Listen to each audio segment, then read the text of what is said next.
ADRE Assam direct recruitment এক্সামিনেশ্যনৰ ওপৰত মই কেইটামান নতুন তথ্য আপোনালোকক দিব বিচাৰিছো। আপোনালোক সকলোৱে জানে এই চৰকাৰখনে স্বচ্ছ আৰু নিকা নিযুক্তিক বিশ্বাস কৰে আৰু স্বচ্ছ আৰু নিকা নিযুক্তি প্ৰদান কৰিবলৈ যোৱা পৰীক্ষাৰ সময়ত আমি ইণ্টাৰনেটৰ সেৱা বন্ধ কৰিছিলোঁ।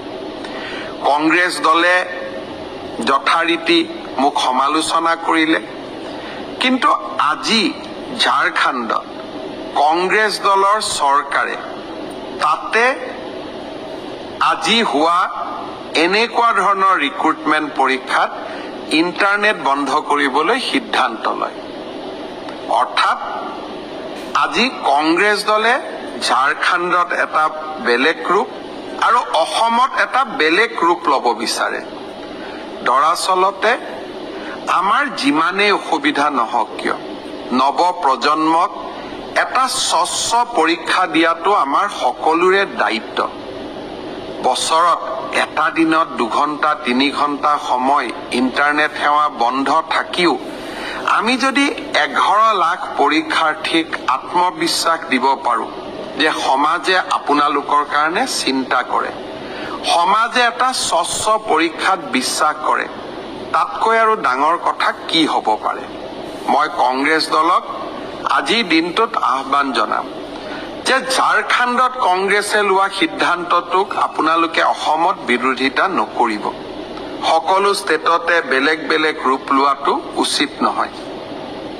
ভাল কথা ইউজুৱেলি তেওঁলোকে নুশুনে, কিন্তু মই ভাবোঁ যে অলপ অলপ ৰাইজৰ মনৰ কথা তেওঁলোকে বুজিবলৈ চেষ্টা কৰিব। মই স্বচ্ছতাৰ কথা কৈছিলোঁ, আজি মই স্বচ্ছতাক আৰু এখোপ আগুৱাই লৈ যাব খুজিছোঁ। 3য় বৰ্গৰ ADRE পৰীক্ষা সমাপ্ত হ'ল। এতিয়া মই এটা নতুন কথা ক'ব খুজিছোঁ।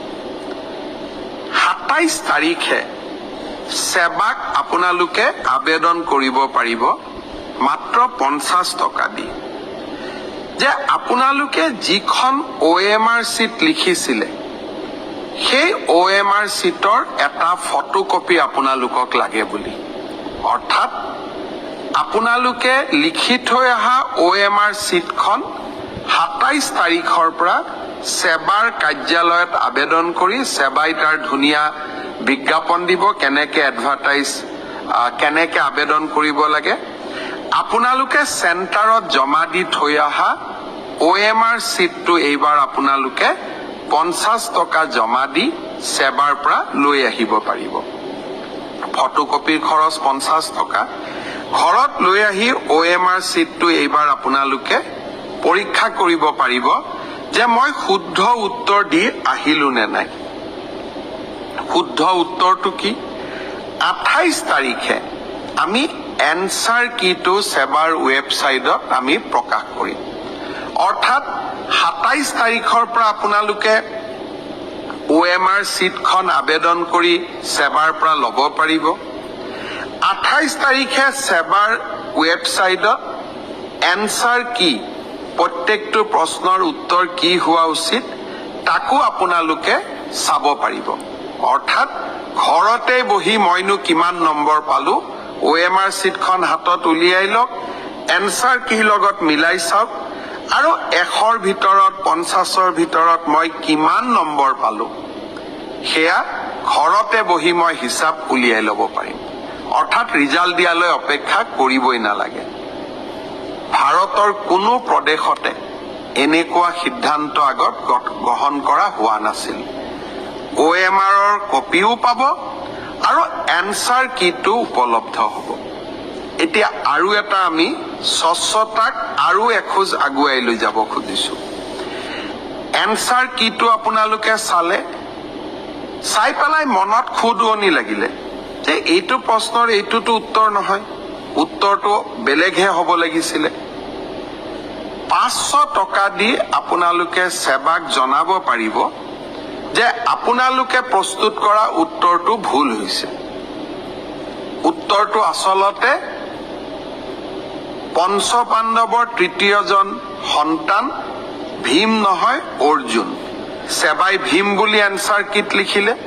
আপোনালোকে শুদ্ধ কৰি দিলে সেবাক যে আপোনালোকৰ এনসাৰ কিটো ভুল। আচলতে পঞ্চপাণ্ডৱৰ তৃতীয়জন অৰ্জুন। অৰ্থাৎ আপোনালোকে সেবাক এটা ভুল শুধৰাই দিলে।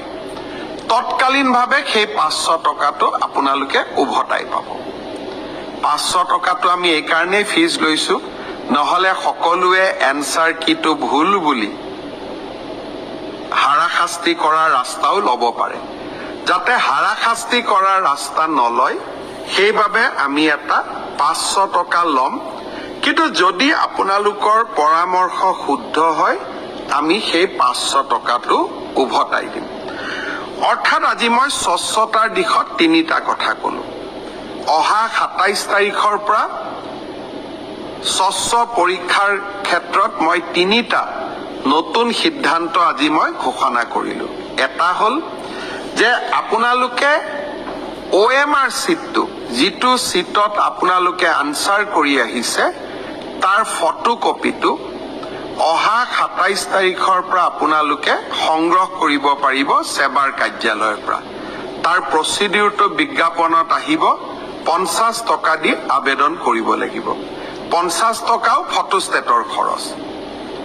দ্বিতীয়তে 28 তাৰিখে আপোনালোকে এনসাৰ কিটো পাব, যাতে OMR আৰু এনসাৰ চিটটো মিলাব পাৰে। আৰু এনসাৰ কিটোত যদি আপোনালোকে কিবা ভুল দেখে সেইটো আপোনালোকে সেবাক জনাব পাৰিব 500 টকা দি। আৰু আপোনাৰ পৰামৰ্শ বা আপুনি যিটো ভুল বুলি ক'লে সি যদি বিশেষজ্ঞসকলে সঁচাই ভুল বুলি কয় আমি আপোনাক সেই 50 টকাটো উভতাই 500 টকাটো আমি উভতাই দিম।